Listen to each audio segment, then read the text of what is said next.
Welcome to the Feisty Women's Performance Podcast. I'm your host, Sarah Gross, Ironman champion, PhD in women's history, and founder and CEO of Feisty Media.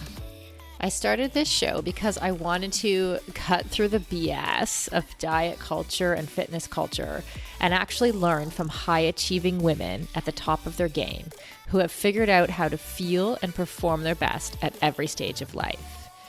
So I chat with experts, elite athletes, and leaders who have learned to succeed despite the massive gender data gap in exercise and medical science and product development.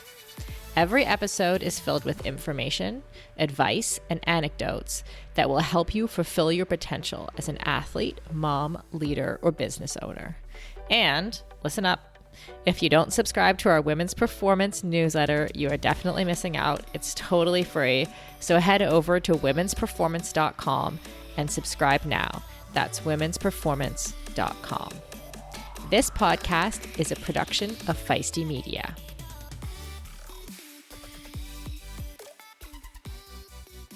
Good morning, afternoon, or evening, Feisties. I am so glad that you're here. I just wanted to tell you how amazed I am every week at the people I get to talk to on this podcast, and especially their stories and the many, many ways that I relate to them, and I hope that you all do as well. It's so cool to me how each person who's come on this podcast, every person I interview has overcome some kind of difficulty and turned that into creating incredible value for other people. So if you think of someone like Alyssa Olenek, who channeled her desire to learn more about physiology because of her own struggles into women-specific research, which is obviously so needed in the exercise physiology space, to Diane from last week, who is working so hard to increase representation of people of color in diving, Lauren Fleshman telling her story, writing a New York Times bestseller, and inspiring literally millions of people who read her book. And this week's guest is no exception to this trend. Ever since I started Feisty, honestly, on a number of occasions, people have said to me things like, have you heard of Trail Sisters? You need to meet Gina. So I've been hearing the name Gina Lucrezi for several years. And I think it's because a lot of people potentially considered us to be like-minded. So now that I finally got to meet her and interview her, I think that those people were right. For those of you who don't know Gina, she is the founder of Trail Sisters, an organization whose mission is to increase women's participation and opportunity in trail running and hiking through inspiration, education, and empowerment. And I can tell you, if you go to the Trail Sisters website, we will put that link in our show notes. Her and her organization do exactly that. She's definitely a woman after my own heart who noticed at a young age the preferential treatment of male athletes in running and also in the sports industry broadly, and decided she was going to do something about it. I absolutely love hearing from people who have a desire to make things better for people who are coming up behind them. And in Gina's case, that's women and girls who enjoy hiking and running, and then have also the drive and tenacity to use that desire to create something that is enduring. I absolutely loved hearing about the process of how Trail Sisters was built. At first, it was a side hustle for Gina, and then it became her full-time job, and then her husband's job with ambassadors and chapters all over the U.S. And if that wasn't enough, Gina is also the deputy mayor of her Colorado town. Before we get into the interview with Gina, just an update. Last week, I told you about I think last week, maybe the week before, I started to talk about our new Feisty course that is dropping in April called Fueled, a comprehensive nutrition course for active women. I think last week I said it goes on sale April 5th. I was mistaken. It actually goes on sale April 12th. The course itself, if you're interested, is designed to help women embrace food, all food, and harness its power through every stage of life to be your happiest, healthiest, most powerful best. So the course has 6 modules, and in the final module, you do have an opportunity to create your own fueling plan. We definitely take a very unique approach to nutrition that is very women specific, focused on active women who are busy, like so many of us. So, if you want to check that out, the link will be in the show notes. But without any further delay or rambling from me, let's hear from Gina.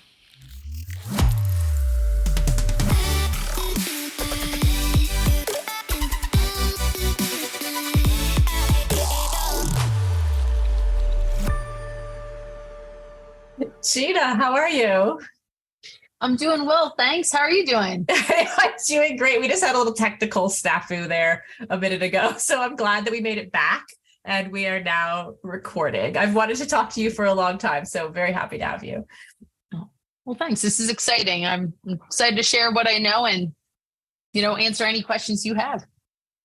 Cool. So this morning I was like perusing the Trail Sisters website, and like the quote right at the top says, like, as a woman athlete and outdoor industry professional, I couldn't stand by and allow the current culture to continue down a path that does not include adequate female representation. And I just like related to that a lot. At Feisty, we say our mission is building an empowering culture for active women. And then the question often that I ask myself and that people ask us is like, well, how do you do that? Right? So how do you do that? Well, I mean, I'm like, that's like the most loaded question ever. It is totally. It's like huge too. Right. Well, I mean, in short, well, I don't know if I can even say in short, but I mean, it's like chipping away at something. You figure out where you do have a foothold and the action items that you can actually process and what you can do to actually move things forward. For some, it just starts, it's just, having conversations or talking about it, using your voice is great. But for me, I kind of decided, okay, I can do that, but I'm only getting more frustrated and people might listen, but I needed something more tangible. And so with some of my background, whether it was work for Trail Runner magazine or some other areas, I figured out why don't I create a journal, or why don't I do something concrete where I actually have some other version of reach, just instead of, verbally chatting with somebody about it or putting a post somewhere. I mean, don't get me wrong, social media posts are great, but I wanted to kind of make more of an imprint somewhere or I don't know, gain a little bit more ground. So that's kind of how it started in terms of trying to make a difference, was to come up with something a little bit more concrete and tangible that other people could really latch on to. So that was the beginning. I guess I'll leave it there though. Right. That sounds like, it sounds like it's a story here, So like when you started that journal, did it catch on quickly, or what types of things were you sharing that you found were resonating with people? So first and foremost, the thing that was important was really just the female perspective and voice. And I had reached out to 7 other women that were my buddies at the time. We were probably all in one type grouping. We're all, I'd say, like professional athletes in that moment. Now, since the journal has turned into something that's obviously it's crowdsourced, but a very broad spectrum experience and just experience and diversity in every way possible, if you put it that way. Pace, backgrounds, beginner, veteran, all the things in different ways. And so it was really important to kind of create that groundwork, because I thought, well, if we had this and everybody felt welcome to be here and to share their story, I mean, it kind of grew like wildfire that, hey, if Shirley could write a story, so could Susie, it turned into something where people saw, hey, there was an open microphone. They didn't need to have some prerequisite or some standard of writing, but it was just a way that they can make an impact and be heard and hopefully to inspire others. So it caught on fairly quick, I think. We would put it out on our social media and the 7 of us, each one of our stories. And then we had people write in saying, hey, can I share my story? And that's where it really kind of took off away from just like the 7 of us and turned it into something that was obviously much larger. But when I started it, I didn't really know what it was going to be. I just knew that there needed to be something. Mm-hmm. Yeah. What did you think? What specifically did you feel was missing, like from the conversation, especially in the outdoor industry or in running, like that your female perspective kind of brought? Sure. So I mean, I guess for me to answer that, the best thing for me to do is kind of share some of the areas that I had insight to already. You know, I was I was a marketing manager for a shoe company. I did a ton of CS for that, customer service for that same organization. Then working in the journalism realm with Trail Runner, I even had an opportunity to work with I Run Far.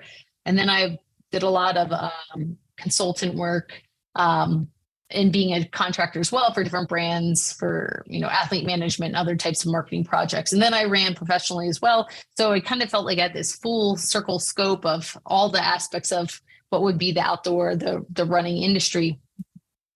And within that time frame, and, you know, I would say, I don't think people or the industry was generally trying to leave anybody out intentionally. I just think it was, hey, this is just what it was year after year. It becomes normalized to, hey, this is how things are. So people miss it or miss like the inequalities that are kind of embedded within the system. Yeah. And so, I mean, anything from, you know, lack of product for women compared to men, you know, meaning there's like 2 shirts for women and 10 for men, or even in, you know, articles and things like that, there, you know, so many more that were penned by men or from the male perspective, or speaking about the male performance at a race. Even comes down to photos, you know, where the photos all from male photographers, you know, and how many of these photos are of, you know, women versus men. And I mean, if you dig a little deeper, what type of photos are they? If they are of women, is it always just the one type of woman? Is it always just the, you know, the gorgeous, you know, probably not realistic person, you know what I mean? Like what is, so there's, there were so many different things. I actually got to a point where I couldn't stop seeing things, you know, people, yeah, it just kind of like, and where it just was great in a way, but after a while, I was like, oh my God, put the blinders on. Like, I need a break, you know, I don't want to see everything, but once you're tuned into it, it's hard to stop. So those are just some examples of what I had been seeing. I mean, there's many, many more, but I guess generally I'd start with that. Yeah, isn't that so true? Actually, I've thought that recently within the last week, that like when you start to see the ways in which the world was not designed for you, from whatever that is, it's like for us as women, or if you know, for Black women, or for whatever LGBTQ, like whatever perspective you're coming at it from, right? When you start to see it, it's just like this cascade of like, oh yeah, like, and then like, oh man, like how do we change it? How do you kind of like cope with that feeling? So that's a great question, because it's actually really tricky, because you sit there and you get really frustrated. That was the issue. And it's like, I was getting angry about it, because I'm like, why, you know, out there as an athlete doing my thing. I'm like, I'm doing just as much as the dude over here, but he's getting all, you know, all the love and all the attention and bit, you know, and over here, this guy is not, I'm doing way better than him, and he still gets all, you know, the media or the sponsorship deal. And it was just, you know, you wanted to just, I don't know, rage on somebody and be super feisty and go after it. And so that's kind of how I felt. But I was like, okay, well, my coping mechanism was to don't get, you know, essentially mouthy with everybody, but to actually take action and figure out how I could create a space within the industry that could force an impact. You know, and this kind of, maybe, I don't know if I'm going down the rabbit hole a little bit here, but I've learned very quickly that if you can get yourself in a role that has the ability to make policy, like if you can join a board or a committee, or even having an organization as such, right? Like what you guys are doing, what Trail Sisters doing, and having the opportunity to inspire and kind of provide guidance for others out there into, hey, here's how we can all make a difference. It really does make that change versus just kind of standing on the podium by yourself somewhere and just yelling your head off, which, trust me, it does make some movement, but I don't know if it's everlasting movement. What you need is an army, and you need essentially policy and rules to go in place to really, I think, affect the long run of like a cultural change, if you will. Yeah, that's so interesting. So like what I heard you say there was like, I've thought about this a lot, is like how there's essentially two main ways to make change, either like from inside, where you're saying like get yourself in a position where you can influence the policy making, or from the outside, like a Trail Sisters type organization where you're building something that's outside of what's already been built. Do you like, have you been involved in boards and that policy making side before? So everything really started with Trail Sisters. I was not on any boards or interested in that area before that. I've learned a lot in the process of creating Trail Sisters. Actually, I didn't, it was a passion project. Now it's a full-time job for my husband and I. We have a part-time contractor, and we'll probably be expanding after that too. But like, we have all the ideas in the world and all the things we want to do. But you gotta, what is it? You eat the elephant one bite at a time type thing. Yeah. So anyway, but through that process, I had found interest in getting more involved in different ways. And I was invited to work with the Hard Rock 100 board. So that was one of the first boards I've joined. And we've been able to do things there. Like anything, it takes time. And, it's a group of people making a decision. It's not just one. So, if not everybody always agrees on certain things, so it takes time to get things done. But the positive thing is that there is conversation, there is discussion, and that there is movement. So like, everything takes time, but I'm also, and this doesn't necessarily correlate to Trail Sisters, but where I live, I'm the training director, which is a board member role for our local search and rescue organization. And so, just understanding policy with that. And I'm also mayor pro tem, which is essentially vice mayor of the town I live in as well. So lots of municipal government. Oh, cool. Yeah, I know. It's like kind of like, well, that's, yeah. But that started with, go ahead. Yeah, I know, really random. It's so random. I'm just so curious what that job involves, So the town, we have, our board of trustees, and they're kind of they're appointed by the people of the town. And so, you do your meetings, you have all kinds of resolutions and policies and things presented to you from your town staff. And you help to, if you will, govern the town we work for the people, but we're the ones to help put things in place. And what a mayor pro tem is, it's just, I'm one of the trustees, but I'm appointed by my fellow trustees to be what would be the vice mayor. Because then we have a mayor in town, but if the mayor can't perform her duties or is sick or is traveling, then I fill in as the acting mayor. So, and I know this is a side note, we're talking running and Trail Sisters, but I would encourage any woman to get involved in any form of like whatever, whether it's like organizing committees or commissions or your municipal government or any roles like that, just to understand a little bit better of how things work and to realize the opportunity you have to actually, make an impact in whatever those areas are. We don't really have a lot of women in C-suites or in government and local politics or whatever you want to say, even down to little committees and things like that. They all make a difference. And if you realize that being on those, you're a part of that policy making, and people have to follow policy. So, but we need people there to help create those policies. So if you're not involved at that level, it's sometimes really hard to make those changes. Sorry, That's my plug for like local government too. No, I love it. But, and even like, that's where you start, right? Like, even if you end up moving your way up, if you go from, if you go up to mayor or governor or whatever is next, right? It's like that's where you start. You have to start somewhere serving the people, right? Yeah, and then, like, that was the thing. It kind of tied in. It was obviously the stuff with town is not the same as what Trail Sisters is, but the principles are kind of the same. Trying to take what the people need, figure out the best ways to suit them, make them happy. Create a good environment for them.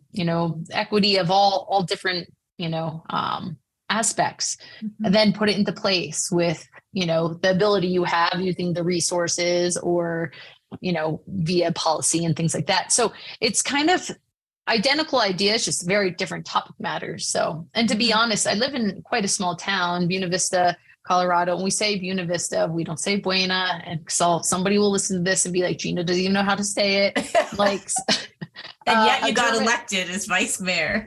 well, if you live here, that's the thing. If you live here, Yeah. everybody lives here, says Buna, because a German woman, I guess, named the town, and that's how she said it, and that's appropriate protocol for here. But if you're outside of the town or outside of Colorado, most of the time we just call it Buena. But you get but I'd be in deep doo-doo if I were to say that to my community members that way, because like, it's Buna, what the heck? Anyway, total side note. That was a good side note, though. And so I have a couple questions there along the way. Like you mentioned that you started with 7 elite athletes, kind of writing this journal, and then you started to include more perspectives. Is that something that you saw slowly, like the need to include more perspectives, or did you kind of realize that going in, but it was just like you and your 6 friends and you started it? Like, was there a moment when you thought, oh, actually, I do need to share from like different perspectives from all different quarters of the running world? So I think we started it was April 11th of 2016.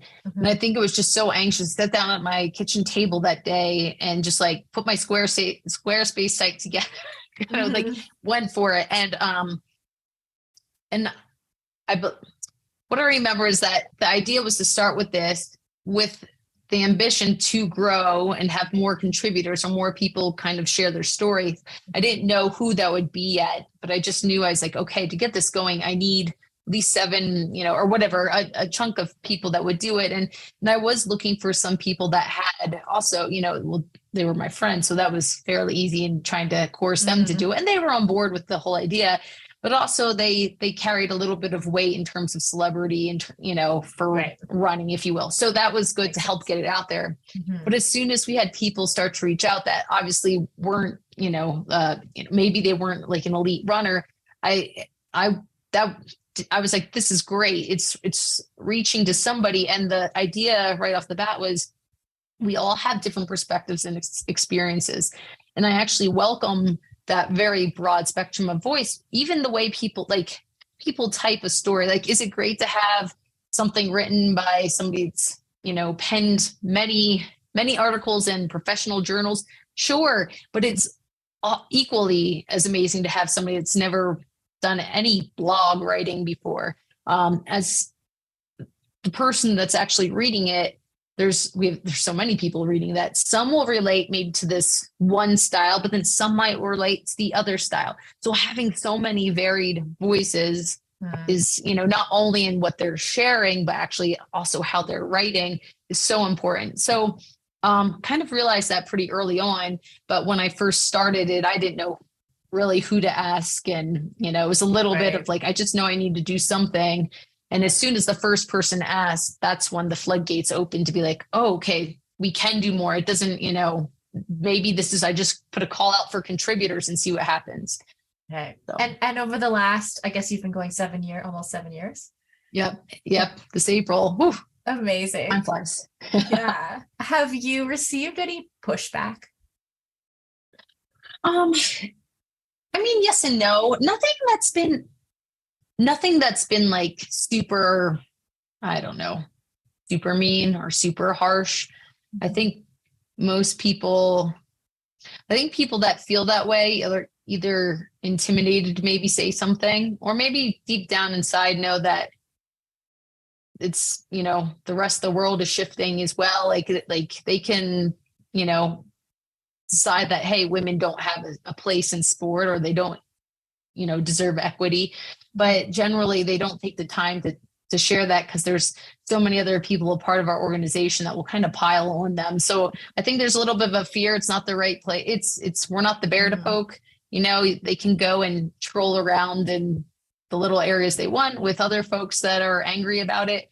But every once in a while I'll get challenged on some version of a topic or something, and and sometimes it's a great learning exercise. And like, well, that's a decent point, what can I do to maybe, figure things out in a better respect to what they're asking? Or is there some other way that makes this person not feel maybe as though they feel as though they're losing a piece of the pie, or they're losing some form of equity, and just trying to hear their perspective kind of helps you strengthen your arguments moving forward, but also see the different perspectives, which is it's all important. Everybody's opinion matters. Mhm. But I haven't encountered too much of like, the people that want to sit there and just totally fire away on you in Right. that response. Yeah. Which I'm glad. I hope that doesn't happen.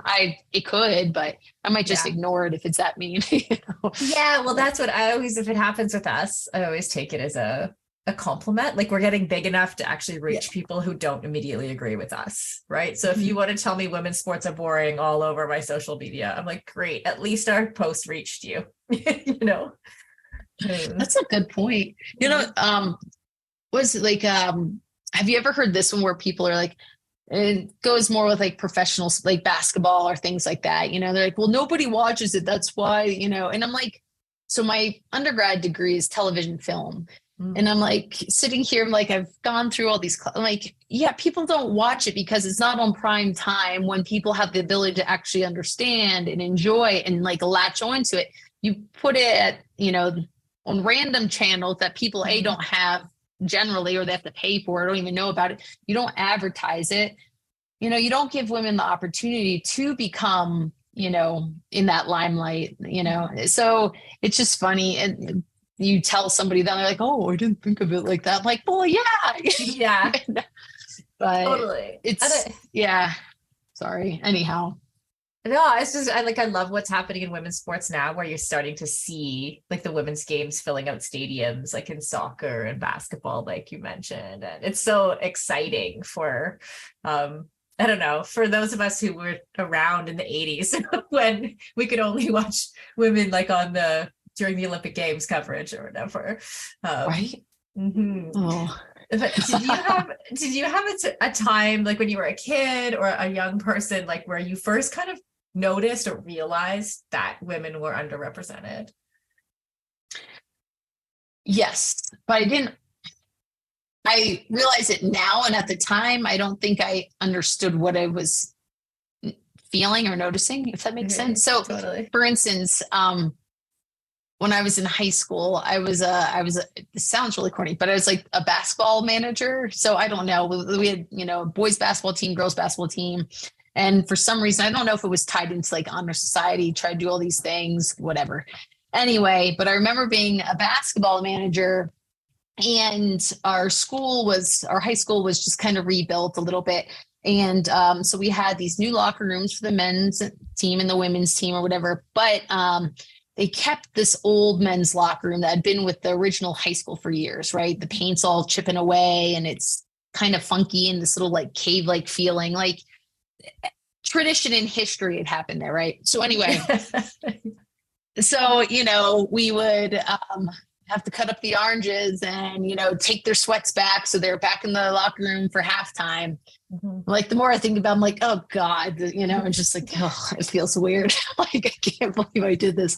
Anyhow, I remember being in that locker room and I was envious of the fact that here's this special place that, the men's team got to come into during halftime and utilize and whatever. It was a place in their minds of glory and tradition and that hubris. And though, the school just, revamped and reconstructed a lot of new things, there was another locker room for the men's away team. And then the women's locker room, which was great. It was brand new. So people would be like, why are you complaining? You have a nice new locker room. But it bothered me that it was okay to keep that locker room, this historic room for the dudes. But for us, we didn't have that. There was nothing special for us. There was no tradition. There was no, I don't even know the right word, or I might need a little bit of time to come up with a better word, but like there's no legacy, like yes. And it made me sad. It made me sad because I wanted to go into a locker room that felt I had pride for, and there was something like that legacy feeling. And I realized, as I got older, I'm like, well, you had Title IX that, they had been playing sports and utilizing that space for years before, Title IX and all that. But I think that was one of the first moments.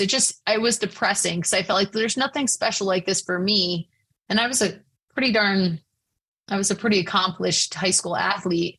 And, there'd be the football games and you'd have the pep rallies for our football team who was so, right? But we'd have to stop the show and celebrate. And here my senior year, I'd won every cross country race I ran except for districts and states. And I'd set a record on all those courses. So I was probably the best athlete in our school, but there was no fanfare. You know what I mean? Like, so it was, and that sounds, I'm not trying to toot the horn, but in terms of comparison, I was a female cross country runner. I also played field hockey at the same time, which is a whole nother story, which our team was actually really, really good too. But there was just nothing special about it. So in those later stages of high school, kind of seeing that, I knew about it, but as I've gotten older and now it's almost not horrified. I don't think anybody thought they were doing anything wrong. But now I'm just like, man, the young girls today in those situations, I'm sad for them if they're being treated that way, because how they go on feeling as though they're unique and able and they have all the rights in the world to have that same fanfare and celebration, that what they're doing is just as special, So I don't know, got a little on a tangent. This happens sometimes on podcasts, so beware. Totally. I'm just asking. I had a list of questions and then I made a whole other list over here as we're talking. So I'm also on all kinds of tangents. I'm wondering, over the last sort of 7 years since you've been building Trail Sisters, what are some of the things that you have seen, even broadly culturally? What are some of the things that have shifted in the right direction for women in sport or for women in running? Sure. So definitely have seen a shift in, I have seen more articles and more press, more of a focus on getting that female voice out there and perspective. I've seen, in terms, my eyes are pretty close on the media for a lot of things. So I see that, that's the easiest thing, I guess, to take notice of, but even photos and so having more women on covers of magazines, but not just a certain type of women, but a variety, right? We're talking about the spectrum. So also engaging or those entities opening up to, hey, it's not just women, but we want to talk to a diverse set. And I think that's important. Granted, we have so far to go to, seeing things change for white women is, you see that, but there's the whole spectrum of diversity we're sorely lacking, and there should be so much more push in those areas. So when I say women and things like that, some people I think are receiving a little bit more than everybody. So there's still a lot of work to be done in all those different areas, but I'm glad the door is opening up to that a broad grouping. And then I hope we can continue to do work, in different segments where everybody feels as though they're getting, the equity they deserve. But, so in terms, media, I think that's there's a lot more going on in that aspect. I think races have started to consider doing more for women. You see more pregnancy deferrals coming through, which is huge. Let's see. So there's, here every once in a while you hear a little extra if they have some version of childcare or something like that. I don't think that's super common. I also don't, and I'm a race director, and so we've looked into it, and it's not as simple as you'd think putting together because of different rules and regulations and where it's hosted. And, and some people, the funny thing is you even have some folks or parents that kind of are a little nervous to actually drop kids off because they're like, well, are these people okay? There you could think about a gazillion things, but it's not as simple as you'd think. But I hope that in time there is a simple process for it to be something that is, a common thing at especially longer races, or at least maybe for some aspect of a race. Maybe it's just a short time frame, but something. Anyway. Yeah, childcare. Even the simple things like childcare, that's a good one. Or even simple things like tampons and aid stations. Oh, yeah. There's some things that are clearly shifting. Right. It's oh yeah. Why didn't I think, even 10 years ago, why didn't we think of the fact that doesn't exist? We didn't even consider it, and now it's oh, of course. Oh yeah.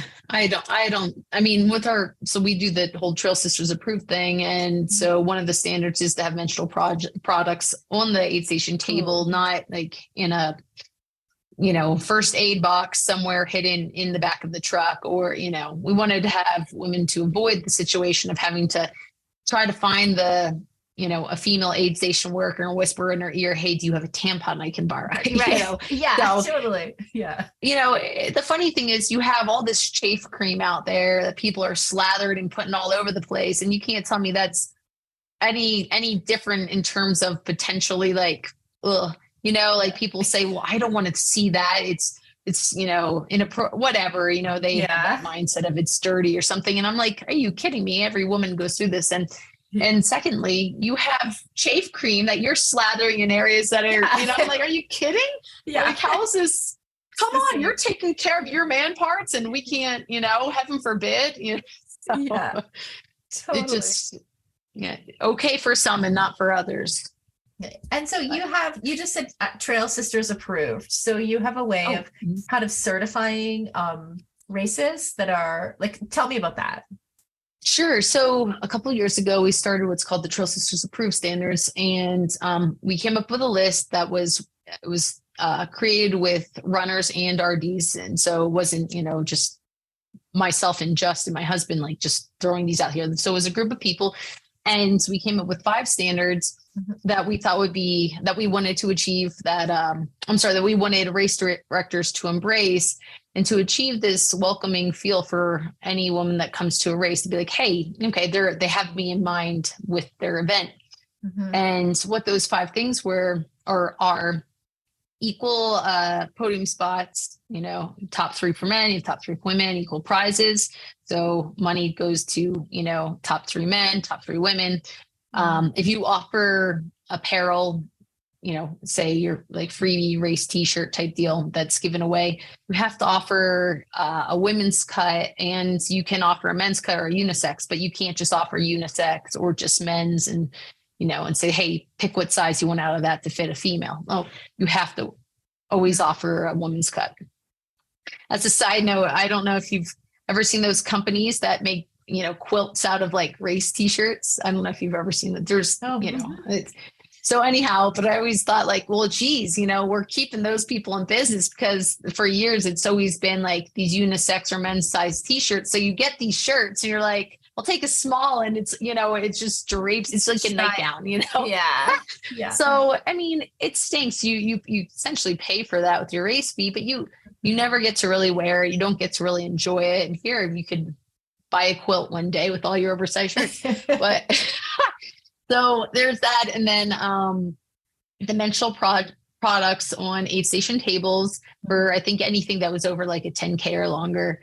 And then the last thing was that race directors made it a point to pull more women to the front of their starting lines, whether that meant frequent announcements inviting them to come to the start, or if they wanted to take their starting line, cut it in half, men on the right, women on the left, just like 10 feet back or something. So just to make sure that starting line was representative of everybody that was in the actual race. You have your local newspaper come out, they take a picture of the start, because that's what they do. And it's just a bunch of dudes. That doesn't really help grow the sport when all you see is one type of person. So having, that starting line that shows everybody that's participating is really important for multiple reasons.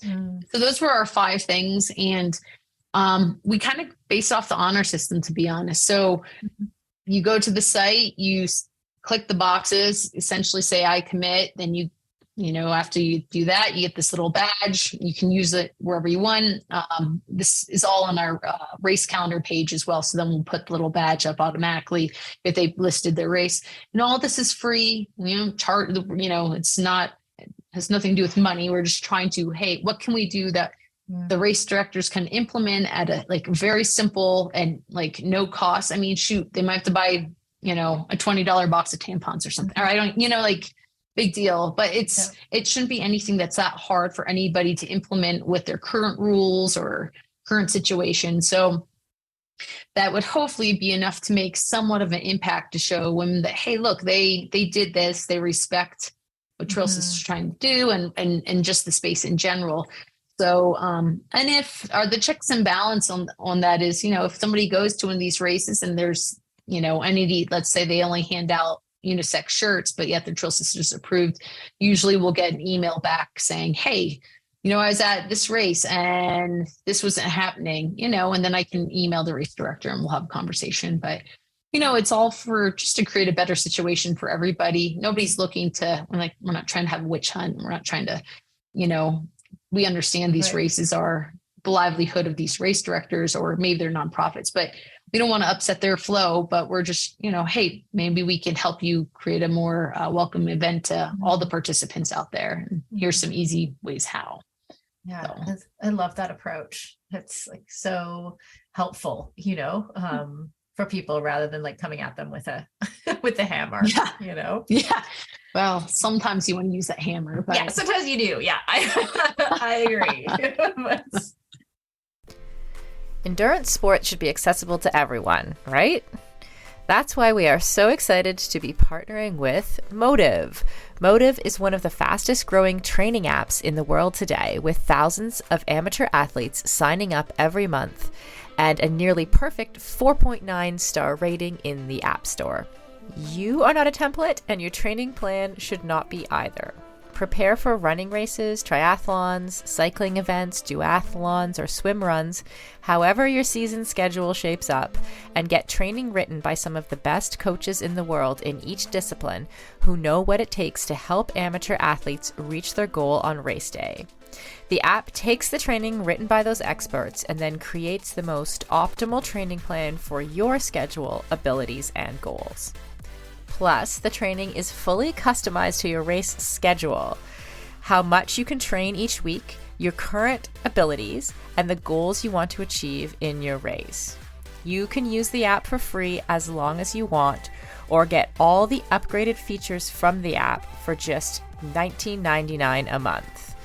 But as a Feisty listener, you can sign up at mymotive.com and use the code Feisty for 2 months of full premium access. That's right, you get 2 months of premium for free. So you quite literally have nothing to lose.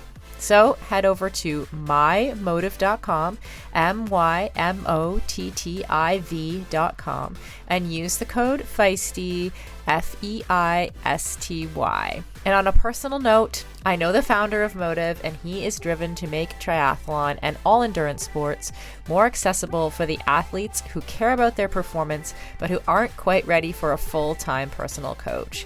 If that sounds like you, definitely try the app for 2 months for free. You literally have nothing to lose.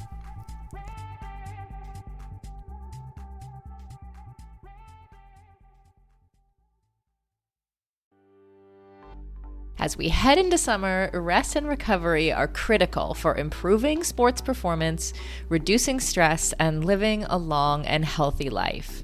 We should all invest in better sleep. So, think about the thing you lay your head on for 8 hours a night.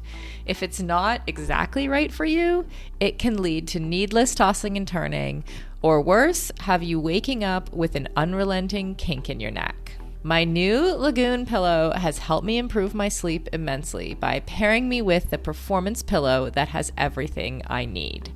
So I personally was matched with the Otter pillow. Shout out to Team Otter, which I love because it has a gentle cooling effect. And I was able to choose how much stuffing I wanted in it, which is super important to me because I'm doing a decent amount of CrossFit these days and my shoulders are kind of creaky. So having a pillow that is stuffed just to the right height keeps my neck and head in exactly the right position and comfortable for the entire night. And as of fall 2023, Lagoon launched their 100% mulberry silk pillowcases.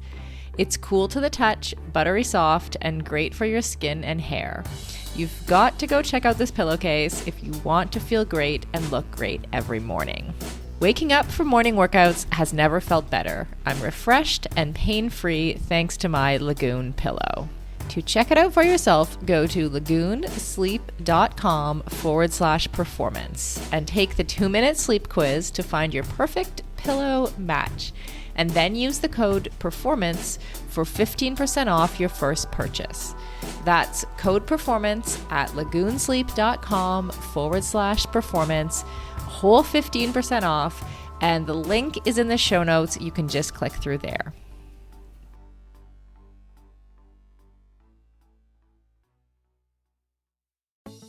For decades, running shoes have been researched, tested, and designed for men. Brands have relied on the shrink it and pink it approach to sell male shoes to female customers. That's why we are so excited to be working with Hedas. Hedas designs athletic footwear for women that elevates performance, safety, and style. Hedas unlocks the science behind women's biomechanics through dedicated research, creates better shoes for women that support their longevity and performance, and establishes new design standards to promote transparency in a male-biased industry. Hedas have a lower ankle collar to reduce rubbing, a breathable mesh toe box to allow for ventilation and to allow for female toe shape, a special kind of plate in the midsole to keep tired legs going, a narrow heel cup to reduce heel slippage and take the pressure off our Achilles, and a rounded instep to create a snug fit. Hedas has 3 shoe models designed for different sessions: the Alma Cruise for long runs, the Alma Tempo for training days, and the Alma Speed for pushing the pace. I've personally been running in the Alma Cruise and I love them. It's the shoe I always wanted and never knew I needed. The fit is perfect in every way. You can get your own pair of Hedas at hedas.com and use the code Feisty20 for 20% off. That's Feisty20 at hedas.com, and it will all be in the show notes. Okay, I'll just ask you before we go to, like you mentioned earlier that you do crowdfunding. Like Patreon, you mean? Well, you mentioned something, and I just wanted to bring. We have a lot of like small business owners or people who who want to do exactly what you've done. Maybe I'll ask this question in a different way, and then you can. Okay. Yeah. Taking like a side hustle, which is like something that they care about a lot, and like kind of evolving it into their full-time job, right? So what advice would you give for those people, or what advice would you give them? Yeah. Ooh, I've never had that question before. So that's a really good one. So,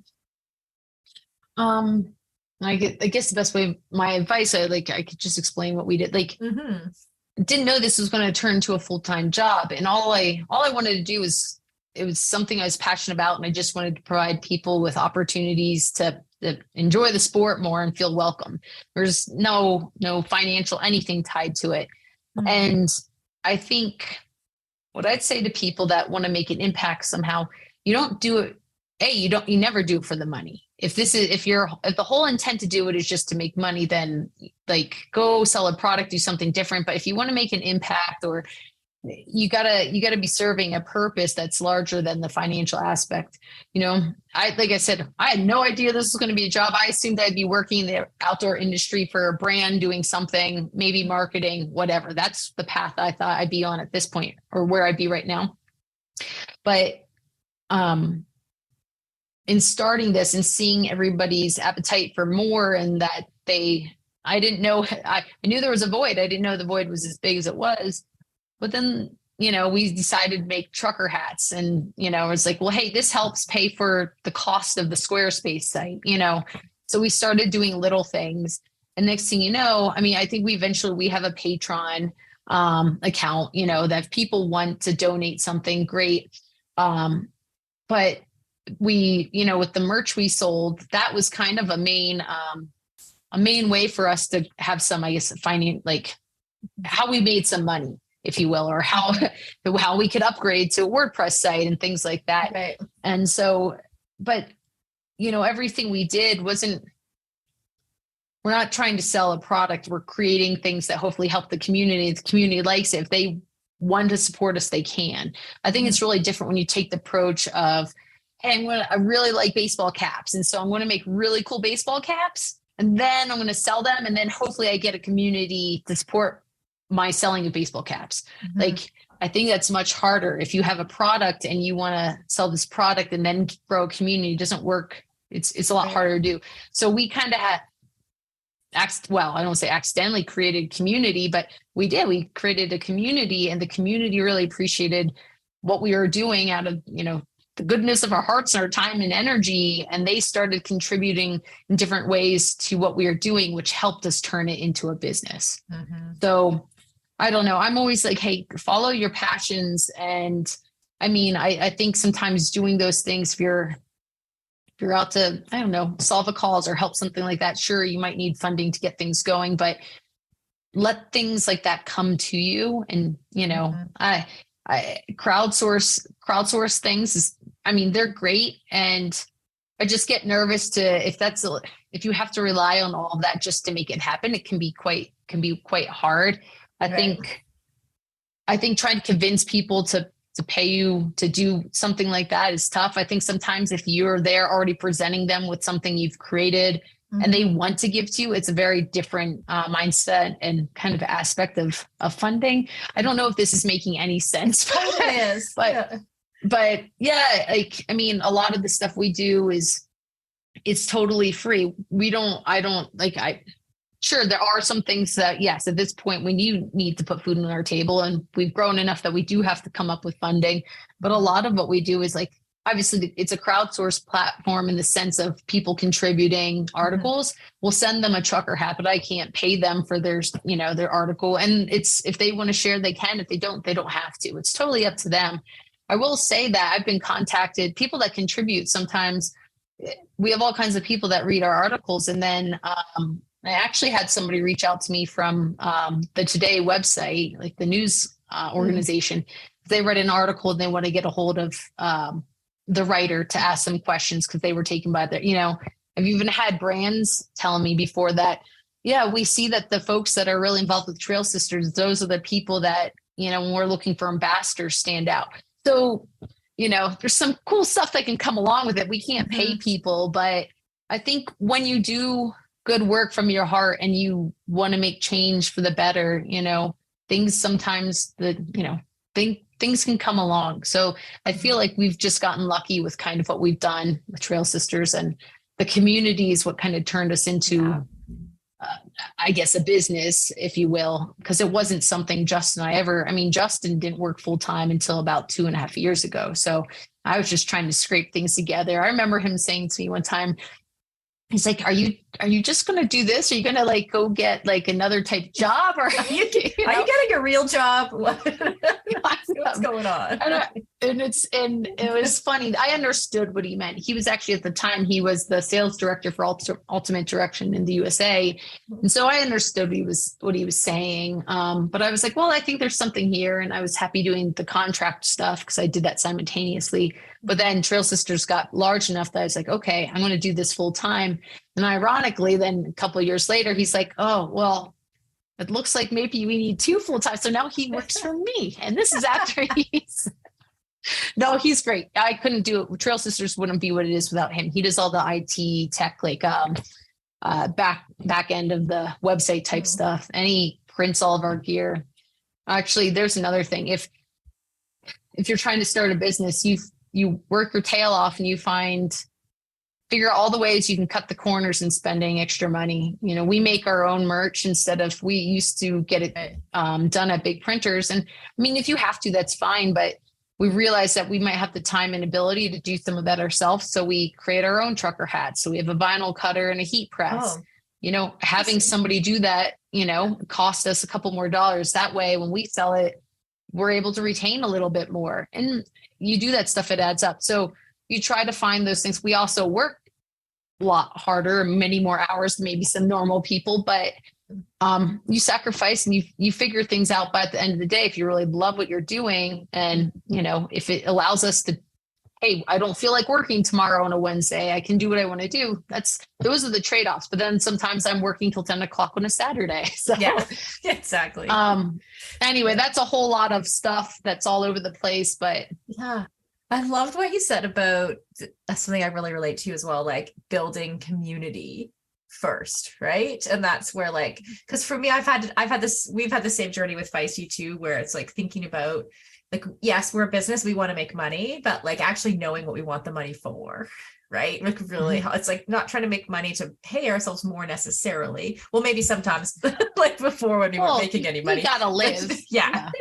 Yeah, but not like that in that way. The way we're trying to scale is so that we can actually help more people, because like money helps you give back, right? So when you create that community like you've done, right? And you're like, okay, you create the community, you're listening to them. It's like, what do you all need? Right. And then, oh, you guys want to support with trucker hats? Great. We'll make you some trucker hats or whatever that is. Right. So like I love hearing that too, because that's kind of been our process. And I think like I wish more businesses, I see it more with women-led businesses too, like that process of like the community-based almost like product or service. Yeah. And because that was even with like the trucker hats, was just like, how can we also get the Trail Sisters name out there, right? So it was a really good starting point, and trucker hats were really cool. I mean, I think they're still pretty cool, but even a couple of years ago, like they were like everybody had a trucker hat, and so it was. So anyway, we did that, did some t-shirts, but then that's so, and I'm transparent with this stuff. There's no hiding anything. It's open book stuff. But so that's one for where we're at now. That's one aspect. Then we host events and the retreats. And that's another, like, so if I say like income buckets for how we survive, it's merch, the events, and then partnerships. So but what we take from each, obviously there's just the general cost of paying for all, you got to pay the hotel that you stay in, you got to pay for the catering that you have, so you cut that stuff out. Sure, at the end of the day, you have to make something so you can pay your own bills. But a lot of this stuff, especially partnership dollars, all of that gets funneled back into the resources we need for the site and how to accommodate all of our group leaders, and just general things within, the ecosystem of Trail Sisters. Like we're working on, we'll launch it in May, but a whole new, it's kind of a program called the Be a Beginner program.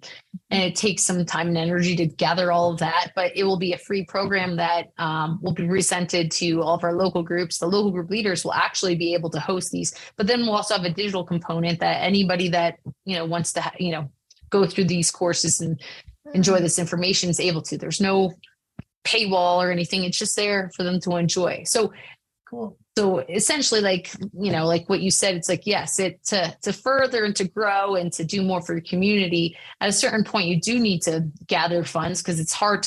You can't create things out of thin air. Maybe at first you have some bandwidth to do things, but then, we all have a certain amount of time and energy we can put into any one thing. And then when you have to start to rely on those other resources, that's when, you do have to come up with some financial investments to pay for them. But at the end of the day, when it just goes into to help your community and to accommodate them, I feel like it's full circle. They usually come back around, they enjoy that. So maybe they need a new trucker hat in another month, and they'll buy it from you versus somebody else, because they really enjoyed the Be a Beginner program that they just got for free. I don't know. That's kind of how, like, if you do good for people generally want to do good back. Totally. I totally agree. It's a Be a Beginner program, just for our audience. Sure. It's like folks can get it online in May.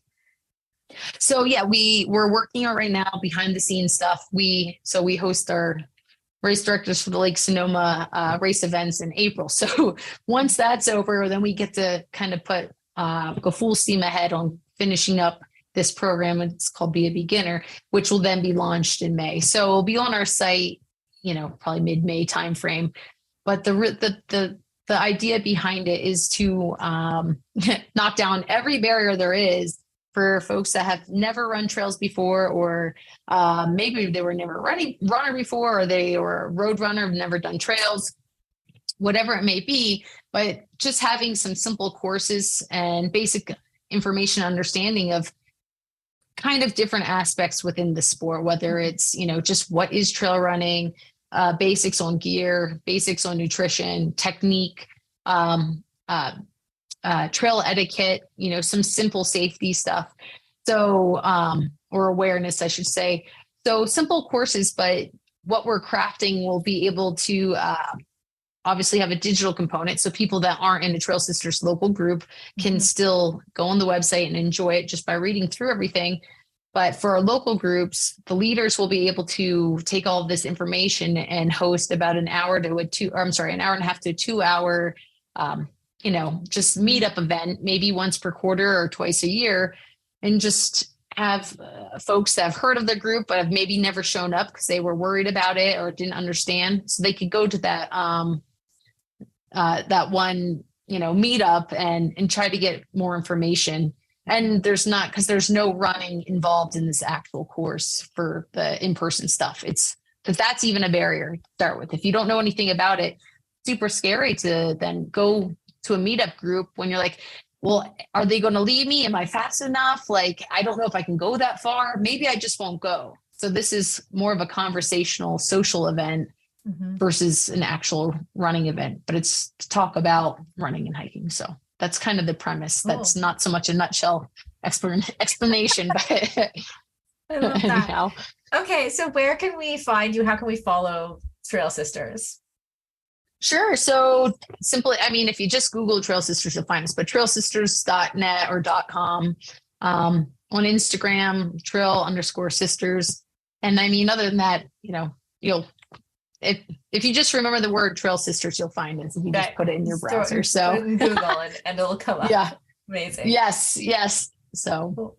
Well, Gina, thank you so much. Thanks for everything you do for the running community and the outdoor community and for women and your advocacy work. Very much appreciate you and for your time today.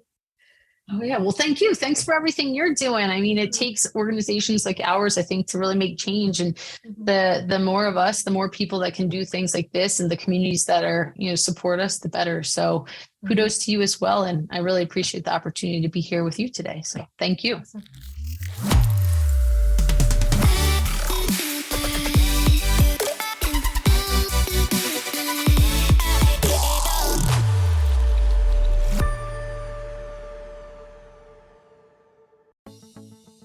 Building muscle can be tough, and gains can be so slow, even for those of us who do a lot of strength training. As an ex-endurance athlete who is now in perimenopause, I know this all too well. It can be frustrating to put in the time in the gym and not see the results I'm looking for. That's why it's super important to take the right supplements at the right time. One of those supplements is essential amino acids, which are needed to trigger muscle protein synthesis. Muscle protein synthesis happens when you eat high-quality protein, like eggs or whey. And by supplementing with additional essential amino acids, you can make sure you are getting the full benefit of your training sessions. Targeted essential amino acid formulas can be up to 4 times more effective than just eating protein. I've been taking amino acids for almost a year, and in combination with eating quality protein and a couple other supplements, I have managed to turn the tides on age-related muscle loss, which starts at 30 for women, by the way, and I have continued to make strength gains as I head towards 50. AminoCo has been a long-time sponsor of Feisty Media and has supported all of our brands and podcasts over the years. I recommend starting with AminoCo Perform, and you can grab some at aminoco.com/performance. If you enter the code PERFORMANCE, you will save 30% and receive a free gift if it is your first purchase. Give it a try and let me know how it goes. That's aminoco.com/performance and use the code PERFORMANCE to save 30%.